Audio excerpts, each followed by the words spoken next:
Sugatan ng 6 na pulis na kabilang sa puwersa na patuloy na naghain ng warrant of arrest sa kampo ni Pastor Apollo Kibuloy sa KOJC compound nito lamang madaling araw ng Agosto 26 taong kasalukuyan.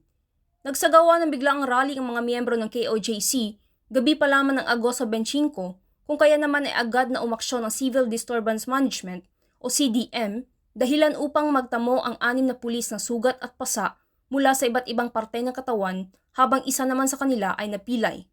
Ang mga nasabing pulis ay agad na itinakbo sa Camp Sergeant Quintin Merecido upang bigyan ng atensyong medikal. Gayunpaman, sa kabila nito, patuloy pa rin ang puwersa ng kapulisan sa pagpapatupad ng maximum tolerance alinsunod sa paalala ni Regional Director Police Brigadier General Nicolas Torre III upang mapayapang masagawa ang operasyon.